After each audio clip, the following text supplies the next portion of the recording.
Okay, today I'm going to show you uh, different relief cuts. A relief cut is a from your main objective, the cut you want. You cut relief cuts to remove, uh, to allow the glass to break off easier, eliminating the little burrs you get and or undesirable break on an inside cut. First I'm going to show you, see that good? Right. An outside relief cut. I'm just going to grab some, Wismac, double roll, and I'm going to show an outside relief cut. Right around. See that? My apologies. What I did is I scored right around like a horseshoe. What you want to do, instead of trying to snap this all off in one shot, the reason why you don't is because when you get into the tight curve, the glass is going to start binding on you. And it's going to start chipping along the top of the bottom. So what you want to do is have a relief cut there to intentionally allow the glass to break on that relief cut. All right? It gives you a better opportunity to finish it off, without, if you tried to break it and it snapped on its own, it's going to leave an undesirable point. All right, so you can see this, my score is right here. So what I do is come right from here. On these type of cutters, you can simply go backwards like that, all right? And from the bottom, you see my cut is always in my hand. Go ahead and you snap the score. See, we just started the run. It's not it's not hard to do. But what I'm doing is, you could see the run went to here, and I could play glass games and chase that run right around the glass. But two reasons why you don't want to do that. Number one,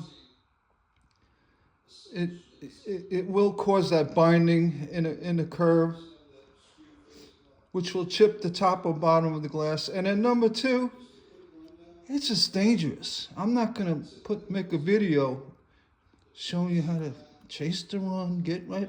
I'm not going to do that because it's not good to show folks. But, it can be done. So here my score is here, and here's my relief cut. So what I want to do is put pressure right here on the top corner of the glass and snap down. And you see, it went around.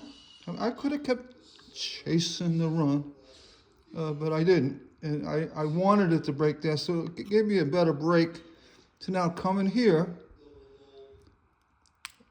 and do it again. You see, I started the run, but now it's a lot safer to do because it won't break uncontrollably.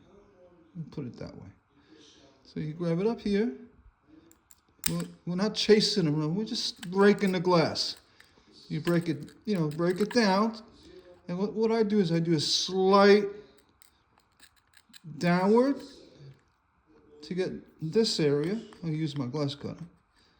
And then to have the glass break on the curved area, it's like with downward. So I just nipped it. Well, that's just glass chip. Downward, and then what I'm doing is actually I'm pushing the glass ever so gently, not pushing it. I'm nudging it in this direction. That helps with those follow-through breaks. All right, so you just see, you clean up. You might get a little nip there, and that's so minor. take your carborundum.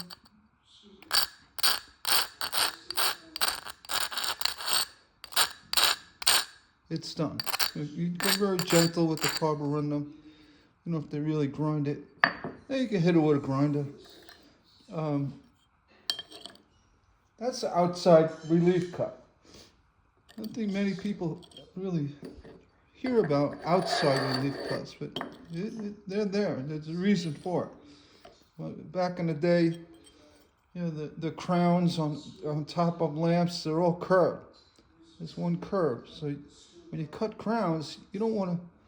You could play games, you know, chase the run, but you're better off making the score and hitting a relief cut like I did here. All right, that's number one. That's the outside relief. And here's inside relief. I don't have a marker here. I'm going to do a score. See that? Inside. I'm going to press a little harder because I want to be able to see that score, okay? I want to be able to see the score itself. All right, so just for purposes, here we go. Here's the score. Typically, I would have a pattern, but I just wanted to see the score. So what you do is, if you have a deep cut, you don't want to, you could get silver schnit wires and kind of work it around, but again, you're going to have these pressure areas where glass meets glass, and you're going to have issues with the glass binding against each other, you know, the pieces. And a relief cut will eliminate that problem, all right? So here we have the first score, and on inside cuts, you want to start in a deeper area of the cut. Follow it around, along where the original is, and coming up over on the other side. Now you don't want to go up to the score. You want to get away from about 1/8 of an inch. Get in here, like that. So you got the original score, you got one score, you got a second score. And then finally, let's see if I can find that score again. Here. Finally, a third one. All right. Now I'm doing a draw technique. This works with pushing. It's basically to show you the relief cuts. Now typically I would just use the grouser on the bottom of the cutter just to grab it and snap it. You can use your running breaker pliers to grab it and snap it. I highly recommend, if you're doing a lot of relief cuts inside, get yourself a narrow profile breaker grouser. These they are available. They work well to get into the curvy areas, to get into small pieces where a large breaker would be a disadvantage.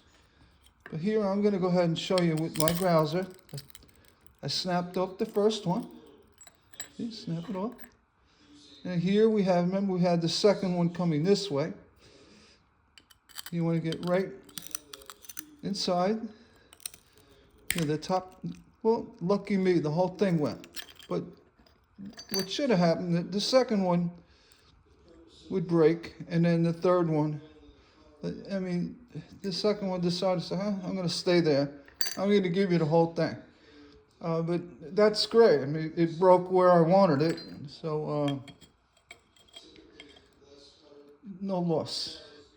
So again, this glass, I mean, you see a lot of folks demonstrating glass online, and they use that really soft, very soft, especially the blue with the cobalt. It's extremely soft glass. And when they demonstrate their fancy tricks, you saw when I first snapped it, the run was gone. They used this softer, easy to cut glass to demonstrate those tricks. Problem is with the tricks, they're very dangerous. People that are new at cutting glass start trying to mimic what these folks are doing with their tricks. Somebody's going to get hurt. And, I don't want to see it or hear about it. The other really bad advice I speak of, I'm doing right now. I mean, I'm saying don't do this at home, okay? You make the score, grab your breaker, and you break down. So I went too far. You break down, and you pull away. See how I just pulled away? This glass nearly flipped off the breaker and whacked my hand. All right, let's do it again.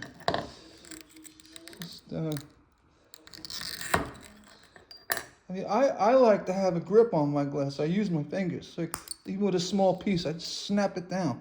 These two index fingers are pivoting like that. And there's no down and away. Your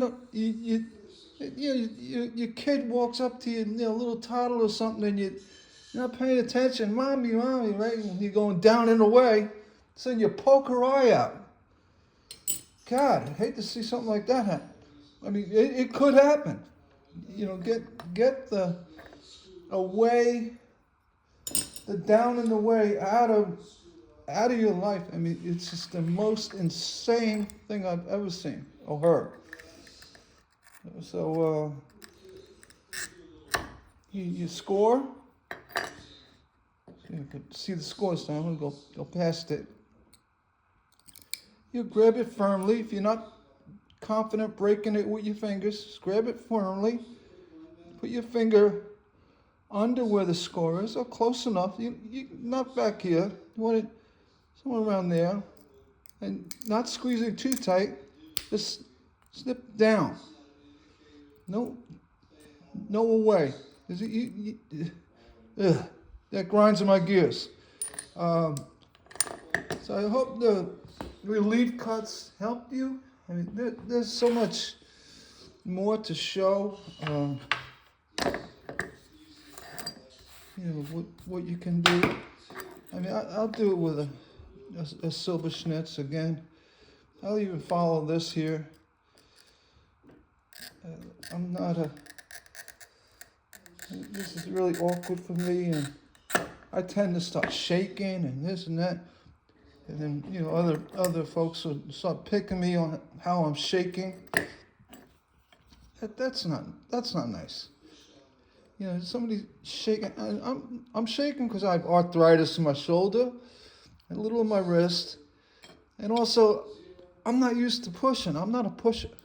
If I draw, you see me draw with my other glass cutter, nice and so. With the silver schnitz, you can also do a relief cut. Like say this is your cut. You could push away. So I would say start right around here and come off like that. So that's going to give you, instead of trying to break this whole thing, get yourself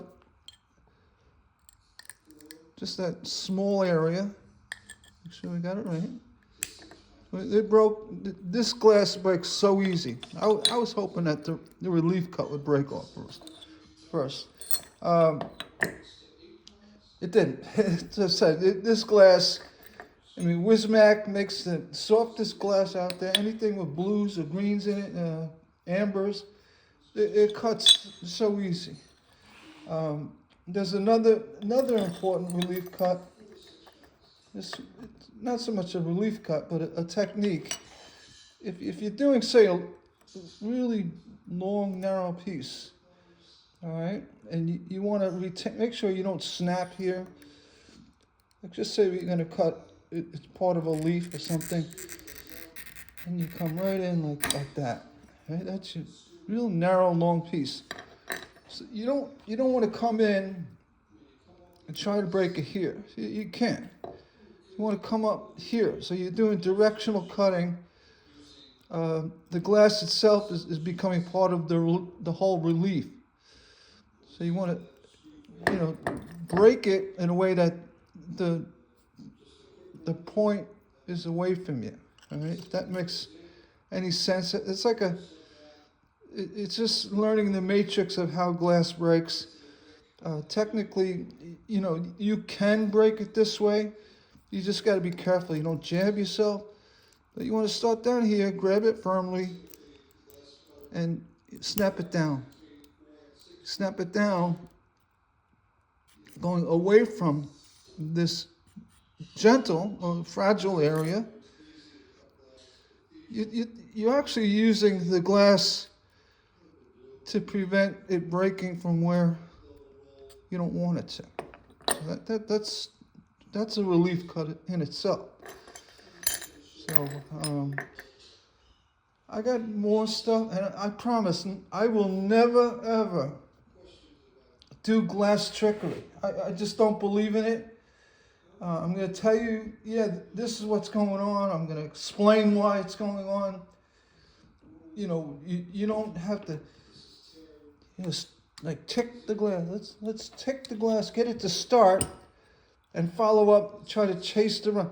If it's starting to break, and they use these running pliers. If it's starting to break, here it goes up a little bit. Let it continue. Don't take it halfway, because now you're dealing with an unstable piece of glass, and you end up saying, "All right, I got the run going so far. Let me get behind it. And in the meantime, it's just barely hanging on. You're looking to get behind it, and something falls off, and you get caught. My point is, if you start the run, you see that run start, keep going. Don't play little glass trick games. I mean, it's really the grandstanding and the these people know what they're doing. Even though they're hobbyists, they do understand that, how glass breaks, and they cut enough of it, they can say, hey, that's a pretty neat trick. I'm going to show that. Well, don't, because I'll repeat it. Somebody's going to get hurt. I become very passionate about that, and the reason being is I've seen in my years of in the production studio, people really get hurt. From taking off a knuckle on their finger, to putting a piece of glass through their wrist or their hand, glass in your eye, glass in your ear, or a whole sheet of glass lacerating somebody from their shoulder down to their wrist. I've seen it all. It's not pretty. So, less you play trickery, and especially on a YouTube channel. I mean, jeez. You don't do that. And as promised, you won't get that from me. I'm a straight shooter. I'm going to point out the good, the bad, and the ugly. You watch my stuff. If I do something that's awkward or weird, let me know. Unfortunately, on other channels, you question it, they boot you off the channel. They shut you down. It's happened to me. That kind of got me going with this. I just questioned. There's a cement recipe. They were using, of all things, a lacquer thinner to thin out their cement, which is insanely ridiculous. You don't use lacquer thinner for oil-based or linseed oil-based stained glass cement putty. You just don't do it. So I asked them, lacquer thinner, because I was like, wow, that's what you use. I'm a little interested, because I've never heard of it. And then, I looked in and said, lacquer thinner is not meant for that. It dries too quick. It's not compatible with the oils, like say mineral spirits. So I questioned it. I didn't mean to get anybody upset. I said, you're lacquer thinner. Well, they shut me down. They looked in to see who I was. They knew right off the bat, this isn't a Joe Schmo you know, I hate to say, you know, they say this guy's not a hobbyist. He knows what he's talking about. We better not let this fester into something. I got it, but you know, they booted me off for questioning, and that kind of got me started with, all right, now what else they got, and that led into my big videos on bad glass advice. And I'm not singling out any one channel. They just have a lot. I mean, there's other people that do weird stuff too, and the pulling of the glass, it's one that you see that quite a lot. Overwashing, over patinaing. It's too much work. I mean, there are other channels that have kind of awkward advice, but this is one channel, and I will never mention them by name, because it's just I'll talk about them like I am, but to mention them, hey, you're taking another step. So I'll just say it's a YouTube channel that's a YouTube channel. All right, you know, buyer beware. Just be careful what you see on YouTube. Take everything with a grain of salt. And if you do find folks like me, and there are many others that are true professionals and know what they're doing, stick with them. Give them the likes and the encouragement to make these great videos. And just, that's it. I'm done with my rant. Apologies. I don't mean to do that. It just, again, I get very passionate with the thought of people getting bad advice, cutting themselves, and becoming frustrated. All of that. It sours me to no end. With that, we're going to shut down the handy little clicker here, and we'll see you on the next video. Please like and subscribe. Give me the thumbs up, and comment. I love the comments, all right? Thank you, and have a nice day.